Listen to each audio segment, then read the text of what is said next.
Praise Lord, praise Lord, praise Lord. Hallelujah, hallelujah, hallelujah. सबको जय मसीह की।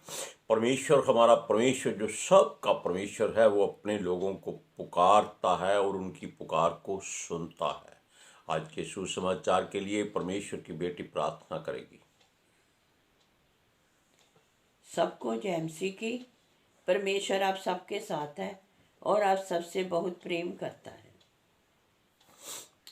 Hallelujah, hallelujah, hallelujah.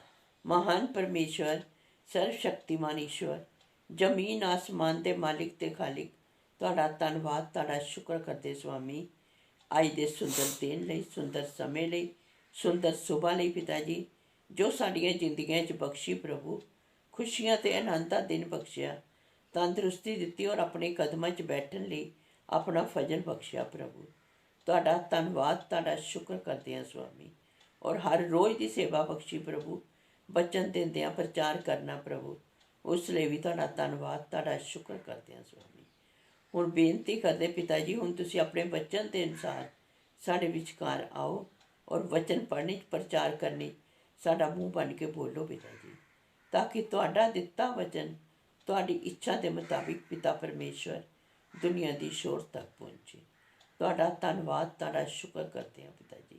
ਪ੍ਰਾਰਥਨਾ ਸੁਣਨ ਲਈ, ਪ੍ਰਾਰਥਨਾ ਪ੍ਰਭੂ ਯੀਸ਼ੂ ਦੇ ਸਮਰਥੀ ਤੇ ਪਵਿੱਤਰ ਨਾਮ ਵਿੱਚ ਮੰਗ ਲੈਂਦੇ ਹਾਂ, ਆਮੀਨ। आमीन, हालेलुया। सुनिए, परमेश्वर कहता है उसने जो भी कार्य किए हैं, जो भी आश्चर्य क्रम किए हैं, वो सारे के सारे उसने अपने लिए किए हैं, लोगों के लिए नहीं किए। सृष्टि की हर वस्तु उसने अपने मुख के निकले वचन के द्वारा बनाई थी। सृष्टि की हर वस्तु, हर, बेशक कोई प्राणी है, कोई पेड़ पौधे हैं, कोई जंगल है, पहाड़ हैं, जो कुछ भी है उसके वचन से निकला है। और आकाश जिसका कोई सिरा ही नहीं है, जिसको केवल हम देख सकते हैं, माप नहीं सकते, छू नहीं सकते, वो उसी ने ताना है। हालेलुया। और उसी ने ही पृथ्वी को बनाया है और अपनी शक्ति से उसको लोगों के रहने के लिए तैयार किया है। ना तो उसकी कोई गहराई नाप सकता है, ना ही कोई आकाश की लंबाई चौड़ाई नाप सकता है। हालेलुया। सुनिए, यहोवा परमेश्वर इसके लिए कुछ चाहता है। वो कहता है कि सारे जंगलों, सारे पेड़ों, सारे पौधों, सारे पहाड़ों उसकी जय जयकार करो, यानी कि उसका धन्यवाद करो। वो अपनी महिमा चाहता है। हालेलुया। क्योंकि उसमें ही हमारी भलाई है, हमारी लोगों की, सब लोगों की। वो कहता है, गला खोलकर ऊंचे स्वर से उसे पुकारो, उसके लिए चिल्लाओ, उसकी जय जयकार करो। Hallelujah, hallelujah. गीत गाओ, गला खोलकर गीत गाओ, ऊंचे स्वर से गाओ। क्यों? इसी कारण याकूब, जो कि उसका ऐसा चिन्ह है जिसके द्वारा 12 गोत्र धरती पर आए, उसको उसने छुड़ा लिया है। यानी कि जो बुराई है उसको उसने दूर कर दिया है। हालेलुया। सुनिए, याकूब का अर्थ हम बता चुके हैं कि धोखा, बुराई होती है, लेकिन परमेश्वर कहता है मैंने छुड़ा लिया है। गाओ, ऊंचे स्वर से गाओ, नाचो, पहाड़ों, पहाड़ियों, जंगलों, वन के वृक्षों, सब लोगों नाचो, गाओ और उसका भजन गाओ, उसकी महिमा करो, उसकी स्तुति करो। अब वो इज़राइल और उसमें परमेश्वर की महिमा देखता है जब उसके लोग उसकी बातों पर, उसके वचनों पर, उसके आश्चर्य कर्मों पर खूब गला खोल खोल कर चिल्लाते हैं, नाचते हैं, गाते हैं, उसकी महिमा करते हैं, परमेश्वर का धन्यवाद करते हैं, उसकी वड्याई करते हैं। मिन्नत नहीं कहा उसने, उसने फरियाद करने के लिए नहीं कहा, प्रार्थना करने के लिए नहीं कहा। उसने तो सब जीवों को कहा है कि वो नाचे गाएं ताकि परमेश्वर प्रसन्न हो जाए, क्योंकि उसी ने सारे आश्चर्य कर्म किए हैं। वो कहता है अगर मैंने मनुष्यों को और इस संसार की हर वस्तु को बनाया है तो वो किसी के लिए नहीं, अपने लिए बनाया है। परमेश्वर ने सब कुछ अपने लिए ही बनाया है, क्योंकि कोई और है नहीं, वो ही परमेश्वर है।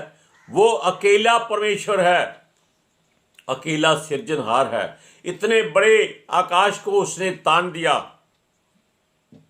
हम कई बार पूछ चुके हैं, क्या कोई ऐसा है, कोई जीवित प्राणी या आत्मा में रहने वाला जो अपने आप को बहुत ज्ञानवान कहता हो, फरीसी हो, शास्त्री हो, कि वो ये साबित कर दे कि उसने परमेश्वर की सहायता की है?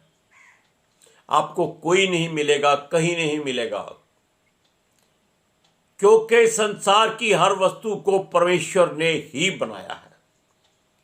उसके साथ केवल उसके मुख का वचन और पवित्र आत्मा जी थे, एक कारीगर के रूप में, जिसको हम आर्किटेक्ट कह देते हैं, इंजीनियर कह देते हैं।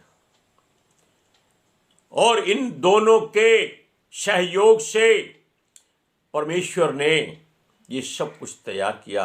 अब वो केवल यही चाहता है कि सब कुछ जो बनाया है उसके नाम की महिमा करें, उसके नाम से गाएं, उसका धन्यवाद करें। हालेलुया। और वो उनकी हर बात को पूरा करता है। वो कहता है कि इज़राइल में महिमावान होगा। इज़राइल क्या है? इज़राइल कौम जिसको परमेश्वर ने उत्तम जाति बनाया था, लेकिन इज़राइल उसकी महिमा का शब्द भी है। वो कहता है कि उसकी महिमा होगी, महिमावान होगा इज़राइल में। कौन? परमेश्वर, यहोवा। और वो किसी को कोई बुरा नहीं कहता। वो कहता है, चेतावनी देकर कहता है, वो आशीष देता है। उसका हुक्म जो है वो हमारे लिए ही है। वो हमारी हर बात को सुनकर, हमारे मुख से निकले वचनों को सुनकर उसको पूरा करता है। सुनिए, यहोवा ने अगर अपने दूतों को, अपने दासों को बनाया तो इसीलिए बनाया था कि उनके मुख से निकले वचन को पूरा करे। वो उनकी युक्तियों को सफल करे, अपने दूतों को इज्जत मान दे। एलिया ने कहा 3.5 साल मींह ना बरसे, मींह नहीं बरसा। ऐसी छोटी छोटी बातें जो परमेश्वर के लिए छोटी छोटी है, हमारे लिए बहुत बड़ी है। इसलिए हर प्राणी उसकी महिमा करे। हालेलुया। सुनिए, आप पढ़िए भजन संहिता यशाया नबी की पुस्तक 44 अध्याय उसका 23वां वचन।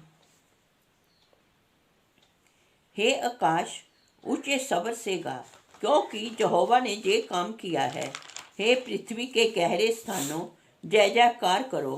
हे यहोवा, हे वन के सब वृक्षों, गला खोलकर ऊंचे स्वर से गाओ, क्योंकि यहोवा ने याकूब को छुड़ा लिया है और इस्राएल में महिमावान होगा।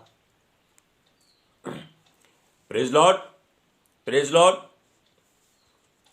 अब एक बात जो उसके दूतों ने की, यहोशू ने धरती पर सबसे अनोखी बात की थी।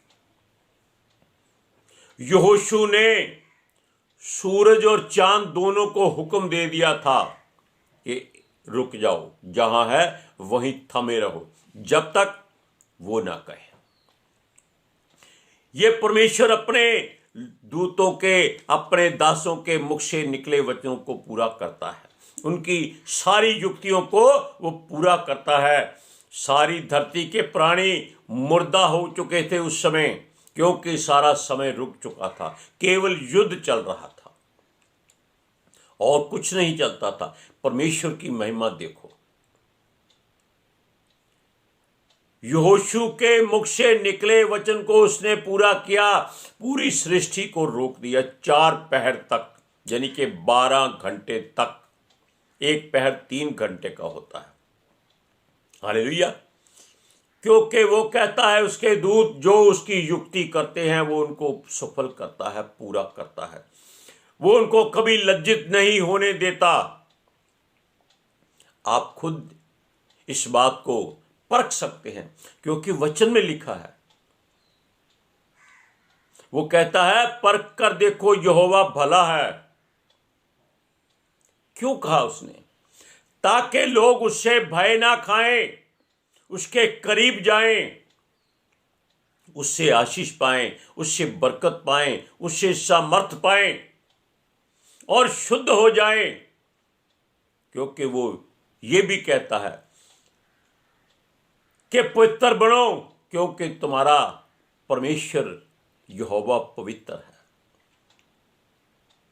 Hallelujah, hallelujah. एक दूसरे से प्रेम करो, एक दूसरे की बातों को सुनो। उसने कहा कि यरूशलेम के लिए खास वचन था कि जिस यरूशलेम में मंदिर ढाया गया था। मंदिर यरूशलेम क्या है? ये उसकी एक पवित्र जगह है जहां उसने मंदिर बनवाया था मूसा के द्वारा। वो कहता है वो मंदिर फिर से बनाया जाएगा। क्यों बनाया जाएगा? ये उसकी मर्जी है। जो ढा दिया गया था उसकी नींव फिर से डाली जाएगी। क्यों? उसने अपने लोगों को पहले तितर बितर किया था, उजाड़ दिया था, लेकिन फिर इकट्ठे कर दिया था। हालेलुया। सुनिए, वह समय नजदीक आ रहा है कि यहूदा का गोत्र, जो दाऊद का वंश और जिसका दाऊद मूल कहलाता है, जिसमें से यीशु मसीह भी आया है, ये वही झुंड है जिसको उसने कहा था ऐ छोटे झुंड मत डर। और उसी में उसने यहूदा गोत्र में से उसने दाऊद का घराना पैदा किया था। यीशु मसीह उसी घर में परमेश्वर के द्वारा भेजा गया था, जो मनुष्य का पुत्र कहलाया था। हालेलुया। सुनिए, ये जो बातें हैं, ये जो खंडर हो चुके वहां के लोगों के दिल या घर, सब वो कहता है फिर से बनाए जाएंगे। ऐसा होगा, ऐसा होगा और होने वाला है, क्योंकि उसका बेटा, उसका प्रिय पुत्र आने वाला है और वो इन सबको फिर से बनाएगा। वो राजदंड लिए न्याय करने आएगा। वो अपने लोगों को चुन लेगा जिनकी मशालें जलती होंगी। मशालों का मतलब है जिनके हृदय परमेश्वर के वचन से भरे होंगे, जिनके ऊपर पवित्र आत्मा के अभिषेक का तेल होगा और जिनकी मशालें जलती होंगी, जिनको परमेश्वर पहचान लेगा कि ये वो लोग हैं जिन्होंने उसका इनकार नहीं किया। कैसे भी रहे, मुश्किलों में रहे, दुखों में रहे, वो कहता है प्रभु उनको अपने लायक बनाएगा और अपने लोगों को उनके ही घरों में फिर से बसाएगा। उनके घर जो परमेश्वर ने पहले उनको उनके हिस्से में दिए थे। हालेलुया। और वो उनका सुधार करेगा, उनके खंडरों को फिर से तैयार करेगा। वो अपना वचन को पूरा करेगा। आप पढ़ सकते हैं यशाया की पुस्तक 44 अध्याय उसकी 26वीं आयत में। और अपने दास के वचन को पूरा करता और अपने दूतों की युक्ति को सफल करता है। जो यरूशलेम के विषय कहता है वह फिर बसाई जाएगी और यहूदा की नगरी के विषय वह फिर बनाए जाएंगे और मैं उनके खंडरों को सुधारूंगा। वो याकूब को हम प्रार्थना में कई बार एक जिक्र करते हैं, इब्राहिम के परमेश्वर, इसहाक के परमेश्वर इसहाक के परमेश्वर और याकूब के परमेश्वर, क्योंकि ये 3 पीढ़ियां हैं। याकूब जिसके द्वारा हमने बताया कि 12 कुल पैदा हुए जो परमेश्वर की ओर से चुने हुए थे, और वो याकूब का परमेश्वर, इसहाक का परमेश्वर और इब्राहिम का परमेश्वर, वो हमारा परमेश्वर, सबका परमेश्वर। वो कहता है याकूब के विषय में कि जो उसको नाम दिया गया था इज़राइल, जिसके नाम से आज वो देश भी है और लोग इज़राइली कहलाते हैं, ये परमेश्वर ने तब दिया था जब वो अपने घर को वापस आ रहा था, अपने ननिहाल से, अपने मामा के घर से। रास्ते में वो अकेला था और एक स्वर्गदूत के साथ उसकी कुश्ती हो गई। उसने पूरी रात उसको जीतने नहीं दिया। क्या कोई परमेश्वर से कोई जीत सकता है? नहीं। लेकिन परमेश्वर चाहे तो सब कुछ हो सकता है। और परमेश्वर के साथ उसका युद्ध हुआ, मल्ल युद्ध, तलवार का युद्ध नहीं, कुश्ती जिसको बोलते हैं। तब उसने कहा कि तेरा नाम क्या है? क्या वो जानता नहीं था? जानता था। वो इसके मुख से सच्चाई सुनना चाहता था, क्योंकि वो कभी किसी को अपना नाम याकूब नहीं कहा था। उसने कहा था वो इसहाक है और सारी बरकत ले ली, एसाव है और सारी बरकत ले ली थी। इसहाक उसके पिता का नाम था, एसाव उसके भाई का नाम था। सुनिए, इसलिए जब उसने पूछा तो उसने कहा मेरा नाम याकूब है। उसने सच बोल दिया कि वो ही धोखेबाज मनुष्य है। लेकिन तब परमेश्वर के स्वर्गदूत ने उसको परमेश्वर की मर्जी से उसका नाम बदलकर इज़राइल रख दिया। अच्छा मनुष्य, सच बोलने वाला। और उसी के नाम से ये इज़राइल देश पड़ा और इज़राइली कौम बनी। हालेलुया। क्योंकि यहोवा ने उसे गर्भ से तैयार किया था। आप जानते हैं उसके माता के पेट में वो जुड़वा भाई थे, एसाव और याकूब। वो दोनों को वो जानता था, गर्भ से पहचानता था। और याकूब और एसाव की लड़ाई गर्भ में भी होती रही थी कि कौन बड़ा हो, यानी कि बड़ा भाई बनने के चक्कर में वो गर्भ में भी लड़ते थे। हालेलुया। इसलिए परमेश्वर उनकी बातों को तब से जानता था जब वो गर्भ में थे। हो सकता है नहीं, बल्कि सच्ची बात है कि वो पहले ही ये परमेश्वर की युक्ति थी। इसीलिए वो अपने वचनों में उसने पहले कहा कि उसकी महिमा करो, सब कोई महिमा करे। हालेलुया।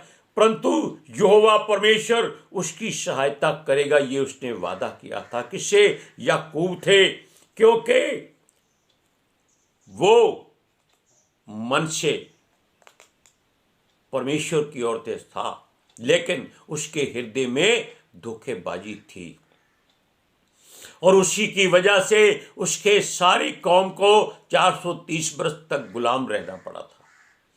अब परमेश्वर कहता है कि उसने उनको छुड़ा लिया है, आजाद कर दिया है और अपने लिए तैयार किया है। वो उनके घरों को, यानी कि उनके खंडरों को फिर से बसाएगा, उस नगरी को फिर से बसाएगा और अपने मंदिर को उन्हीं के द्वारा फिर से तैयार करवाएगा। हालेलुया। सुनिए,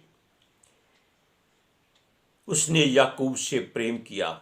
याकूब से प्रेम करने का मतलब है कि जो भी इस वचन को पढ़ता है वो उसके प्रेम से वंचित नहीं है। हालेलुया। सुनिए, परमेश्वर ने उसको इसीलिए 12 गोत्रों का पिता बनाया था, ताकि सारे के सारे वंश याकूब के वंश कहलाएं और इज़राइली कहलाएं, और परमेश्वर उनके खंडरों को बसाए, उनके घरों को बसाए। लेकिन वो एक बात सबसे कहता है, अब और शुरू से भी कहता है कि मत डर, किसी भी बात से मत डर। याकूब से भी कहता है कि मत डर, यानी कि वो आपसे भी कहता है कि मत डर। आप पढ़ सकते हैं इन वचनों को यशायाह की पुस्तक 44 अध्याय उसकी 1 और 2 आयत में। परंतु अब हे मेरे दास याकूब, हे मेरे चुने हुए इस्राएल, सुन ले, तेरा कर्ता यहोवा जो तुझे गर्भ ही से बनाता आया और तेरी सहायता करेगा, जो कहता है, हे मेरे दास याकूब, हे मेरे चुने हुए यशूरन, मत डर। कोई भी डरने की जरूरत नहीं है, परमेश्वर आपके साथ है। वो आपकी हर बात को वो पूरा करेगा, क्योंकि उसने जो फैसला किया है, निर्णय लिया है कि वो आपके खंडरों को, यानी कि टूटे हृदयों को फिर से तैयार कर देगा। हालेलुया। आज के सुसमाचार के लिए परमेश्वर की बेटी प्रार्थना करेगी। Hallelujah. Thank you Jesus, thank you Lord, thank you पवित्र आत्मा जी। ਤੁਹਾਡਾ ਧੰਨਵਾਦ, ਤੁਹਾਡਾ ਸ਼ੁਕਰ ਕਰਦੇ ਸਵਾਮੀ, ਸਾਡੇ ਵਿਚਕਾਰ ਆਉਣ ਲਈ, ਵਚਨ ਪੜ੍ਹਨੇ, ਪ੍ਰਚਾਰ ਕਰਨੀ, ਸਾਡਾ ਮੂੰਹ ਬਣ ਕੇ ਬੋਲਣ ਲਈ ਪਿਤਾ ਜੀ ਤੁਹਾਡਾ ਧੰਨਵਾਦ, ਤੁਹਾਡਾ ਸ਼ੁਕਰ ਕਰਦੇ ਸਵਾਮੀ। ਸੱਚਮੁੱਚ ਖੁਦਾ ਤੁਹਾਡਾ ਦਿੱਤਾ ਵਚਨ ਤੁਹਾਡੀ ਇੱਛਾ ਦੇ ਮੁਤਾबिक ਮੇਰੇ ਪਿਤਾ ਪਰਮੇਸ਼ਵਰ ਦੁਨੀਆ ਦੀ ਛੋਰ ਤੱਕ ਪਹੁੰਚੇ, ਲੋਕ ਸੁਣਨ ਔਰ ਸੱਚਾਈ ਨੂੰ ਜਾਣਨ ਔਰ ਸੱਚਾਈ ਉਹਨਾਂ ਨੂੰ ਆਜ਼ਾਦ ਕਰੇ। ਪਿਤਾ ਜੀ ਮੈਂ ਤੁਹਾਡਾ ਧੰਨਵਾਦ, ਤੁਹਾਡਾ ਸ਼ੁਕਰ ਕਰਦੀ ਸਵਾਮੀ, ਔਰ ਤੁਹਾਡੇ ਬੱਚੇ ਹਮੇਸ਼ਾ हमेशा लिए ਤੁਹਾਡੇ अनुग्रह विच बने रहन। आमीन। पिता पुत्र पितर आत्मा के वसीले हम आपको सबको जय मसीह कहते हैं। हालेलुया। सब कोई परमेश्वर के वचनों की ओर मुड़ा रहे।